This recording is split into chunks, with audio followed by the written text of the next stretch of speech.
मामला मध्य प्रदेश का है। आखिर क्या अभी हाल फिलहाल मध्य एमपी के इंदौर में तो आपका वाटर क्राइसिस चल ही रहा है, क्या वो ही है? नहीं, उसके अलावा एक दूसरा मैटर है। शायद लोगों की जो विश्वास है, जो गरिमा है, वहाँ तो प्रशासन पहुँचा रहा है, वो भी अलग बात है। लेकिन यहाँ भी एक ऐसा पर्सन जिस पर लोग भरोसा करते हैं, जो लोगों को जस्टिस देता है, एक फेथ उसका लोगों का उसके ऊपर होता है, उसको नष्ट करता हुआ एक पर्सन कौन है? तो यहाँ पर सबसे पहले बता दूं, मैटर 2018 का है, जहाँ पर एक एमपी के 2011 में अपॉइंटेड एक सिविल जज second class judicial officer train में यात्रा कर रहे थे। सबसे पहली बात तो वो जो उन्होंने छुट्टी ली, जो यात्रा की, वो अपने सुपीरियर ऑफिसर्स जो उनसे जो हाई है जुडिशियल ऑफिसर्स थे, उनसे परमिशन लिए बिना उन्होंने ये ट्रैवल स्टार्ट किया। उसके अलावा इतना ही नहीं, ठीक है वो अलग बात थी, लेकिन इसके अलावा ट्रेन में उनके द्वारा जो हरकत की गई वो इतनी जघन्य थी, इतनी घृणित थी। तो कहीं ना कहीं एक जो न्यायिक अधिकारी हैं उनके खिलाफ लोगों के भरोसे को उठाने वाली घटना है। क्योंकि शायद अगर एक नॉर्मल पर्सन इस प्रकार का काम करता तो लोगों पर इतना इफेक्ट उसका नहीं पड़ता, लेकिन यहाँ व्यक्ति की वैल्यू है, उसके पद की वैल्यू, उसके काम की वैल्यू है, जो कि उस स्थिति में उस पर्सन को शोभा नहीं देता। आखिर क्या काम किया यहाँ पर बता देते हैं। देखिए 16 जून 2018 की घटना है। व्यक्ति था मध्य प्रदेश का एक सिविल जज सेकेंड क्लास जुडिशियल ऑफिसर। जगह क्या थी? इंदौर से जबलपुर जा रहा था ओवरनाइट ट्रेन में। ठीक है, हुआ क्या, ध्यान से देखते रहना सारी चीज़ों को। वो ट्रेन से यात्रा कर रहा था। यह आरोप है कि वो नशे की कंडीशन में था, वह नशे में था।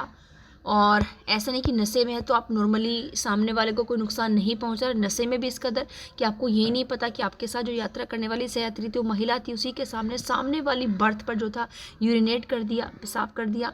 यहाँ पर ऐसा नहीं महिला सहयात्री के साथ ही, जबकि टीटी जो कि एक पब्लिक सर्वेंट होता है, जब वो टिकट मांगने के लिए आए तो उसके साथ भी बदतमीजी की, बदसलूकी की, और साथ ही साथ सहयात्रियों के साथ भी बदतमीजी की, और अपने जुडिशरी आइडेंटिटी कार्ड को दिखाकर लोगों को धमकाया।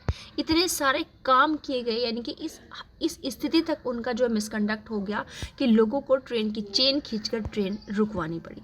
सबसे गंभीर आरोप वही जो मैंने कहा कि महिला यात्री के सामने ट्रेन के कोच में पेशाब कर दिया, और यह आचरण एक आम व्यक्ति के लिए भी आपत्तिजनक है। ठीक है, लेकिन जज जैसे संवैधानिक पद पर बैठे व्यक्ति के लिए बेहद गंभीर और मिसकंडक्ट है। जैसे मैंने कहा कि ये काम तो गलत था, लेकिन अगर उसी काम को कोई नॉर्मल पर्सन करता तो शायद लोगों के माइंड में इतना इम्फेक्ट नहीं जाता, क्योंकि एक सामान्य पर्सन था। लेकिन आप एक ऐसे पद पर बैठे हुए थे, एक ऐसी पोस्ट आपके पास थी जो लोगों को आपके ऊपर फेथ दिलाती है, विश्वास दिलाती है, भरोसा कराती है कि आप लोगों को जस्टिस देंगे, उनके साथ न्याय करेंगे। लेकिन आप ही जब लोगों के साथ इस कदर बदसलूकी करने लगो तो ये बताओ कि फिर आगे आपसे जस्टिस की उम्मीद लोग क्या कर सकते हैं? क्या फिर आप वास्तव में उस पद पर बैठने लायक हो सकते हैं?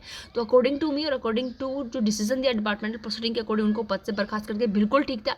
लेकिन समझ नहीं आ रहा एमपी हाई कोर्ट को इसमें ऐसा क्या लगा कि उनके खिलाफ जो जुडिशियल प्रोसीडिंग थी, जो मतलब आपराधिक कार्रवाई चल रही थी, उसमें सारे गवाह हॉस्टाइल हो गए, जिसके चलते जुडिशियल प्रोसीडिंग से उनको बरी कर दिया कि भाई जब इनके खिलाफ कोई गवाह गवाही देने को तैयार नहीं है, इनके अगेंस्ट कैसा ऑफेंस इन्होंने किया, तो फिर इनके ऊपर judicial proceeding and criminal case आप नहीं चला सकते हो। डिपार्टमेंटल प्रोसीडिंग चली कि उन्होंने अपने जो सुपीरियर ऑफिसर्स थे उनसे परमिशन नहीं ली, और भी बहुत सारी चीज़ों के अंतर्गत जहाँ पर उन्हें पद से रिमूव कर दिया गया। लेकिन मामला मध्य प्रदेश हाईकोर्ट पहुंचा। हाईकोर्ट ने क्या किया कि डिपार्टमेंटल कार्रवाई के लिए उनका मैटर इतना बड़ा नहीं था कि भाई आप उनको क्या कर दो, पद से रिमूव कर दो। आप ये बताओ। लेकिन ऐसा नहीं है, मामला सुप्रीम कोर्ट पहुंच चुका है, सुप्रीम कोर्ट ने उनकी बर्खास्तगी को बरकरार रखा है। लेकिन ये बताओ, जो एमपी हाई कोर्ट है उन्होंने क्या सोचकर डिपार्टमेंटल प्रोसीडिंग जो ऑफिसर्स थे, जो अनुशासनात्मक कार्रवाई के खिलाफ हो रही थी डिपार्टमेंट प्रोसीडिंग में, उनके इस ऑर्डर को कि भाई इनके लिए बर्खास्तगी का जो आदेश है बड़ा है इनके काम से। मतलब इनका काम ऐसा नहीं कि आप इन्हें बर्खास्तगी का आदेश दे दो केवल डिपार्टमेंटल प्रोसीडिंग के अंतर्गत। लेकिन आप ये बताओ, एक ऐसा पर्सन, एक ऐसी पोस्ट पर बैठा हुआ है जो लोगों को जस्टिस दे रहा है, वो वहाँ अपने जिस जगह पर वो यात्रा कर रहा है उस जगह में लोगों के साथ शायद डिपार्टमेंटल प्रोसीडिंग की, अपने जो डिपार्टमेंट की लोगों की परमिशन लिए बिना इस तरीके से ट्रैवल करना, उससे ज़्यादा बड़ा जो है ये इंसिडेंट है, एक्ट है कि लोगों को ट्रेन की चेन खींच कर उनको वहाँ उतरवाना पड़ा। क्या आपको लग रहा है कि एक व्यक्ति जब सामान्यतः इस तरीके से ट्रैवल कर रहा हो, जर्नी कर रहा हो, एक आम जनता के साथ इस तरीके का अगर सलूक कर सकता है, कंडक्ट व्यवहार कर सकता है, मिसकंडक्ट कर सकता है, तो उसको उसके माइंड में उसके सामने जो फरियादी खड़े हैं उनको क्या, किस तरीके से वो पर्सन डिसीजन दे सकता है? तो यहाँ पर इसमें दो कार्यवाहियाँ उनके अगेंस्ट चली। एक आपकी क्रिमिनल प्रोसीडिंग, फौजदारी मामला, और यहाँ पर दूसरा जो थी डिपार्टमेंटल कार्यवाही थी। ठीक है, दो अलग अलग यहाँ पर चली, क्रिमिनल प्रोसीडिंग और डिपार्टमेंटल यानी कि अनुशासनात्मक कार्यवाही। और यहाँ पर देखिए क्रिमिनल केस रेलवे कोर्ट में, FIR केस हो गया, रेलवे पुलिस ने मुकदमा दर्ज करा, यानी कि रेलवे एक्ट के सेक्शन 145 के अकॉर्डिंग उन पर मुकदमा जो है दर्ज किया गया। सुनवाई हुई आपके special railway magistrate Jabalpur tribunal के अंतर्गत, क्योंकि ये जो आपके रेलवे वगैरह के जो मैटर जाते हैं इनके ट्रिब्यूनल के अंतर्गत जाते हैं। ठीक है, तो स्पेशल रेलवे मजिस्ट्रेट जबलपुर ने इनकी सुनवाई की और वहाँ डिसीजन थे 2019 में इसका डिसीजन हुआ। जो TT जो महिला यात्री थे किसी ने भी गवाही का समर्थन नहीं किया, मतलब वहाँ पर ये लोग हॉस्टाइल हो गए, कुछ भी हो सकता है। देखिए उसके पीछे मेडिकल रिपोर्ट में भी नशे की पुष्टि नहीं हुई, इसलिए कोर्ट ने कहा कि प्रोसिक्यूशन आरोप सिद्ध नहीं कर पाया। ठीक है, पीड़ित पार्टी, तो जज को जो क्रिमिनल केस था उससे एक्विट कर दिया गया यहाँ पर। ठीक है, क्योंकि जब सारे ही गवाही नहीं दे रहे हैं और जो रिपोर्ट थी उसमें भी जो रिपोर्ट आई उस रिपोर्ट में नशे की पुष्टि नहीं हुई। ठीक है, अब इसके पीछे का रीज़न कुछ भी हो सकता है, आप लोग समझ सकते हैं पावर के अंतर्गत। ठीक है, जैसा भी आपका कुलदीप सेंगर के मामले में हो रहा था, लेकिन मामला वो भी सुप्रीम कोर्ट पहुँच गया। यहाँ पर जो क्रिमिनल केस था उससे बरी कर दिया गया, लेकिन क्रिमिनल केस आपका क्रिमिनल एक्विटल और डिपार्टमेंटल इनोसेंस। ठीक है, यहाँ पर मामला इसके अकॉर्डिंग अब चला। जुडिशियल प्रोसीडिंग जो है Madhya Pradesh high court administrative side. ठीक है, क्या हुआ, जुडिशियल कंडक्ट उसका, पब्लिक बिहेवियर, इंटीग्रिटी, डिग्निटी और जुडिशियल सारी चीज़ें यहाँ पर देखी गई। इंक्वायरी ऑफिसर ने क्या रिमूव किया कि सारे आरोप सिद्ध पाए गए। जो डिसिप्लिनरी प्रोसीडिंग चल रही थी, जो डिपार्टमेंटल प्रोसीडिंग थी, उसमें आरोप सिद्ध पाए गए। कहा गया कि इस तरह का आचरण न्यायिक सेवा के अनुरूप नहीं है। यहाँ पर फुल कोर्ट ने 2019 में डिसीजन दिया। MP हाई कोर्ट की फुल कोर्ट ने फैसला सुनाया कि यह ग्रेव मिसकंडक्ट है, जज को सेवा में बनाए रखना न्यायपालिका की प्रतिष्ठा के खिलाफ है और बर्खास्त कर दी गई। देखिए सबसे पहले जब MP हाई कोर्ट की फुल बेंच के पास मामला पहुंचा था तो उन्होंने यहाँ पर देखिए मैटर को क्या किया, उनको सेवा से बर्खास्त कर दिया गया। यहाँ पर फिर MP हाई कोर्ट में जुडिशियल साइड यानी कि जज की याचिका डाली उन्होंने वहाँ पर। तो उन्होंने क्या कहा कि मैं क्रिमिनल केस से बरी हो चुका हूँ, रिमूवल बहुत ज़्यादा सख्त सज़ा है।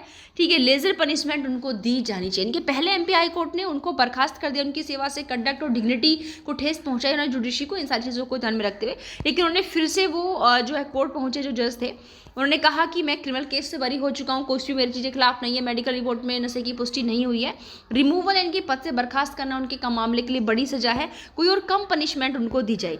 MP हाई कोर्ट ने 2025 में फैसला सुनाया और क्रिमिनल केस में एक्विटल को नज़रअंदाज नहीं किया जा सकता। यानी कि पहले MP हाई कोर्ट की फुल बेंच ने जो फैसला सुनाया था उनकी याचिका के बाद उसने खुद ही ओवररूल कर दिया, पलट दिया। ये 2025 मई 2025 को कहा कि क्रिमिनल केस में जब वो बरी हो गए तो आप इस चीज़ को नज़रअंदाज नहीं कर सकते। और जो टर्मिनेशन है, डिसएप्रोप्रिएशन पनिशमेंट उनकी मतलब उनके काम के लिए सही नहीं है, डिपार्टमेंट प्रोसीडिंग के अकॉर्डिंग रिमूवल ऑर्डर को रद्द कर दिया और 15 दिन के अंदर उनको फिर से उनकी सेवा को बहाल करने का आदेश दिया। फैसला विवादास्पद बना रहा, विवादों में रहा, आलोचना का रीजन रहा। मामला सुप्रीम कोर्ट पहुंचा। Supreme court general registrar MP high court administrative side से गया। मेन लॉजिक आर्ग्यूमेंट्स क्या था कि क्रिमिनल और डिपार्टमेंटल प्रोसीडिंग्स अलग होती हैं। हाई कोर्ट ने डिपार्टमेंटल इंक्वायरी के निष्कर्ष को गलत तरीके से पलट दिया। ऐसा आचरण जुडिशरी की गरिमा को ठेस पहुंचाता है। यहाँ पर सुप्रीम कोर्ट ने क्या टिप्पणी की और क्या आदेश करा, देखते हैं। सुप्रीम कोर्ट ने MP हाई कोर्ट के डिसीजन पर स्टे लगा दिया और सख्त तरीके से कहा, क्या कहा कि यह आचरण डिसगस्टिंग और ग्रॉस मिसकंडक्ट है। एक महिला की मौजूदगी में ऐसा व्यवहार बहुत ही शर्मनाक है। एक ऐसी एस्पेक्ट नहीं की जा सकती। जजेस are expected to maintain higher standard than ordinary citizens. जैसा हमने कहा शुरुआत में कि एक ऑर्डिनरी सिटीजन की तुलना में जज को अपने बिहेवियर को एक बहुत हाईएस्ट तरीके से मेंटेन करना पड़ता है, क्योंकि ये चीज़ें एक नॉर्मल पर्सन अगर करता तो शायद इतना जघन्य या इतना गलत है, डिग्निटी को ठेस पहुँचाने वाला नहीं होता। अब यहाँ पर प्रेजेंट अब यहाँ पर केस क्या है, सुप्रीम कोर्ट ने जो है MP हाई कोर्ट के डिसीजन पर स्टे लगा दिया है। अभी तक उनकी जो पुनः सेवा है उसको बहाल नहीं किया गया है। डिपार्टमेंट रिमूवल अभी प्रभावी, मामला अभी पेंडिंग है। यहाँ पर 6 हफ्ते का टाइम दिया है सुप्रीम कोर्ट ने अगली सुनवाई के लिए। अब यहाँ पर देखते हैं कि उसके पश्चात क्या होता है। आज के लिए इतना ही, मिलते हैं नेक्स्ट वीडियो में। Thank you.